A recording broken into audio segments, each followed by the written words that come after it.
So here at level 3 of the Goodfoot Quest, managing your people's performance, we're going to take a look at those team objectives.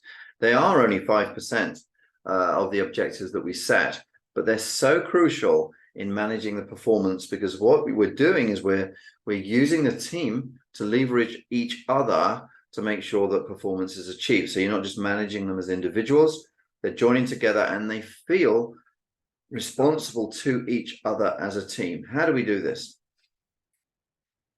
Well, firstly, it's worth identifying and having some ideas in these wheels that we have here for you to discuss topics which the team can discuss, and we can set objectives to the team. For example, you can say to the team, look, how do we run better meetings? Let's have a discussion about it. How do we make better decisions?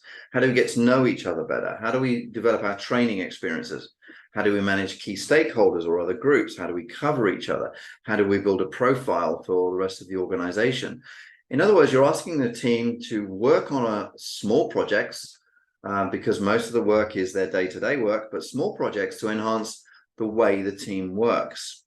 And the culmination of this is to saying to the team, I would like us to discuss these areas, but I would like also a rule book. I would like a guidebook. I would like to know from you, how are we going to do things around here?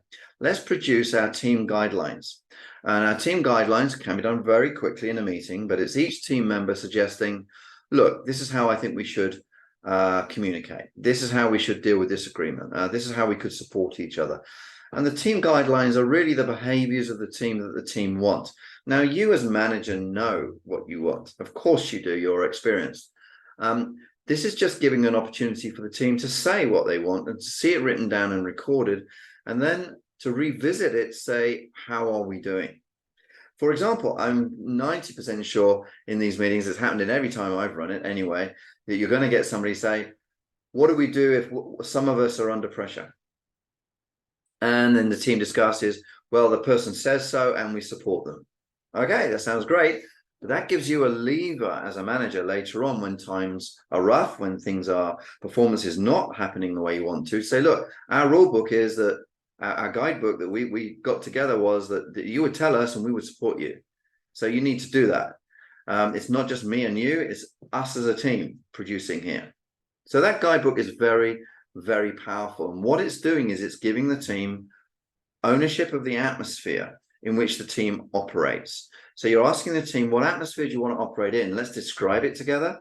It can be quite quick to do that. Let's revisit it. Of course, when anybody new comes, we'll go back to this and we'll go through it to educate them about how we work as a team. And then moving back to the wheel on the left, we'll use those guidelines to discuss those subjects and come up with changes and recommendations and implementations for ongoing improvement. So there's some suggestions there about how to set objectives for the team. It's not a lot of work. It's not a heavy workload, and they won't be spending a lot of time on it, but it is an essential ingredient to give you some leverage as the manager, but also to give the team a sense of we belong here and we want to perform here.